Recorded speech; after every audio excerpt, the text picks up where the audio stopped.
is enterprise architecture and what does it involve as such. So enterprise architecture broadly consists of two entities, basically an enterprise and an architecture. So what are these two entities broadly? An enterprise is a set of organizations or enterprises working towards a common goal defined with the stated objectives of the company. So basically organizations which have a stated goal and work towards a common goal represented in enterprise. So if you have companies which are working individually in silos, they do not constitute an enterprise. So what is architecture?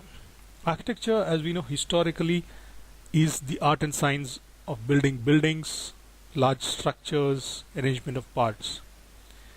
So over the past several years, especially in software, architecture has different connotations and depends on different things.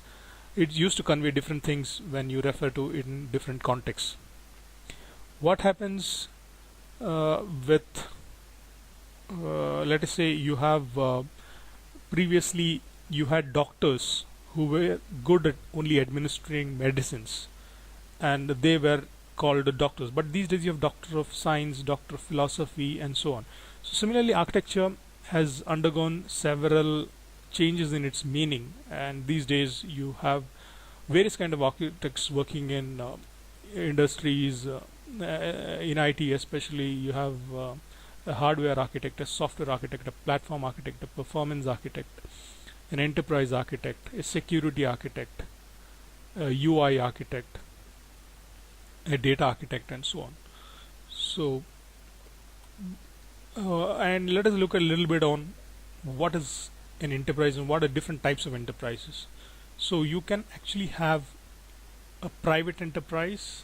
A private enterprise can be composed of a sole ownership kind of a model, partnerships, and family owned. And you can also have private limited companies with shareholders, public limited companies.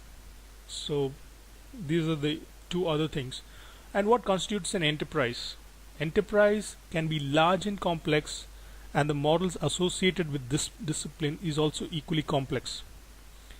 So when you work with such a large entity, you need a framework, a guidance on how to do things with a high level of effectiveness. Architecture here refers to how to do this part of the transformation. An enterprise that does not have a shared vision does not obviously entail to be called an enterprise. So what is this shared goal that comes along with merger of companies and institutions? So there are various standard definitions on people who define enterprise architecture. So Carnegie Mellon describes it as a means of business structures and processes that connect various business structures. So this is slightly an outdated definition because these days it's more of business and IT. Wouldn't subscribe to this definition fully. And this is wiki definition, which says it's a comprehensive, rigorous method of defining a structure, a future structure using information systems, personal, organization subunits, and they align towards the organization's goals and structures. What is the US government definition? It says it's a business technology need to support the business operation transition process when they are changing business needs. So what is the short of all this? Basically, enterprise architecture is things that bind business and IT together and help you align the business goals with your technology goals and allow you to have a smooth running functionality which is in concurrence with the overall goals of the company. So as we saw, working towards a common goal is very critical. Apart from that, there's an important definition of architecture that we need to know here, which is defined by Grady Booch, and it says architecture is design. All architecture is design, but not all design is architecture. This needs to be well understood before we get further into things. because architecture is the edifice of any company or any product. So it's like things that are built to last, which are hard to change. So architectural decisions should be made after due diligence and effective consideration of the fact that you can't change it so easily once you put it in place. Whereas design is more at the top level, you can dismantle them, reorganize them, rebuild them, shake the design, and come up with an evolutionary design very often. So architecture is fundamental foundation, if you were to see it, so to say, and it defines things at a system level. And what defines at a module level is a design. So if you see the pyramid here, the design sits at the top and architecture sits at the bottom. So if you see a project life cycle with a timeline, what you see is basically a time versus the knowledge that the organization has gathered itself in the system. If you see that over a period of time, initially, like let us say if you are starting a project which is building capability of an ATM, and which involves transaction of different currencies, and how do you debit the credit account, how do you do settlement, and how do you do the back office operations of an ATM. So initially you know very little about this project. So as you go on towards the end of the project, your system knowledge increases, and it's you're quite knowledgeable at the end of the project. But then you need to make some assumptions in the beginning of the project to get yourself going. So that's why it says that we need to know all the known unknowns in the system at the beginning. So initially we know very little about it, and towards the end we know we are wise enough. But then what has happened is we already have a product in place, we have made the decisions, it's very difficult to change the underlying architecture here.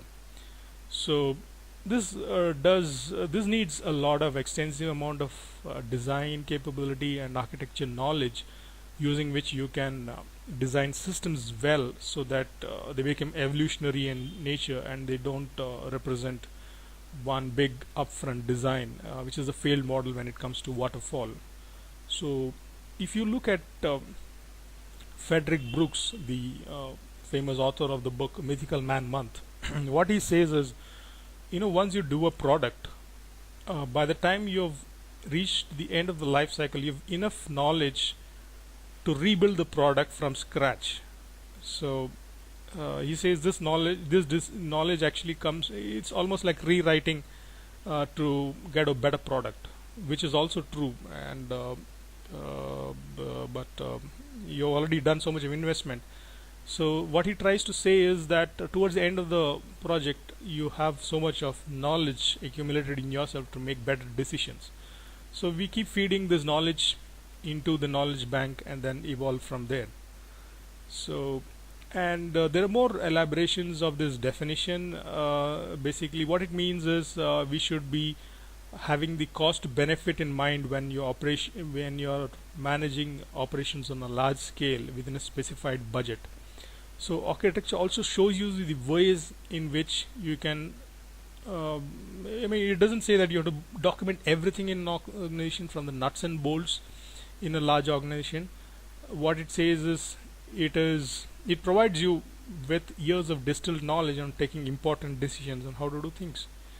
So where do we have this merging between business and technology interconnect? So what is EA all about? EA helps you to reduce the gap between business and technology. So these two things are very big entities by itself, and it is very context specific. It can mean different things to different people. For as a healthcare guy, the domain is healthcare. For a banking guy, the domain is banking, and for telecom guy, the domain is telecom, and so on. So basically it helps you get answers to these questions. Where do I want the business to go? What is the business process the organization is following? Where do these things merge, and how do I plan for things to make it happen? This is what enterprise architecture helps you to do. And what are the resources and how do we go about it? It's a very large area, and then unlike traditional so it's more like if you have to compare it, what's enterprise architecture, it's more like the a city or a town plan, whereas smaller architectures are like the building plan of a single building, which details where the pipes are, the plumbing is, and so on.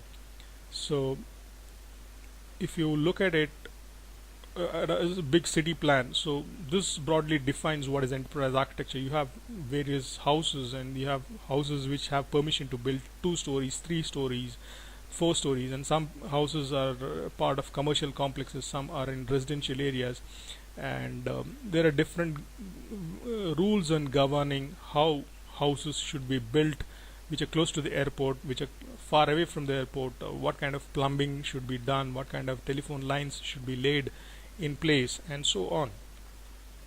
So if you look at an individual architecture or a house plan, it's quite simple, and you can document pretty much everything in a single house architecture, which says where your bathroom is, where your pipes are, where your electric and basic plumbing is in place. So what is the trigger to do enterprise architecture? Basically, the pace at which technology is changing is one motivator. Then historically, the Klinger-Cohen Act in the US, which enforced that architectural decisions and IT practices are accountable to the money spent on them, is also a key trigger point. And then the Sarbanes-Oxley Act of the US. And then there is greater publicity of failures, and people are industries, IT industries especially, becoming more accountable to the money spent on IT investment, and there's more awareness of the money spent and accountability in the system now from what it used to be. And next is the disruptive nature of IT itself. When there's so much of change happening everywhere, so you better use processes and frameworks which are tried and tested, and can provide value at the end of the day, as against not having any framework or process or tool in place. So also we can also learn from historical traditional organizations which have far more stability and process in them, such as the airlines, the heavy manufacturing, and so on. So an enterprise architect, who is he? So what is enterprise architecture? What standard frameworks are used? What is the value of knowing EA? What tools do you use, and so on? How do I bring in the benefits of enterprise architecture to everybody? So these are the things that are addressed by the enterprise architecture course.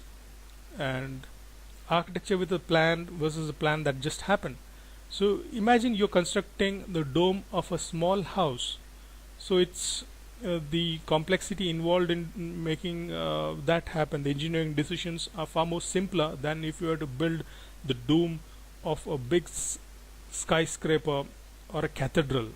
So the complexity is far more vast and complex when you do things on a large scale. So it's just to illustrate the complex nature of enterprise architecture by itself.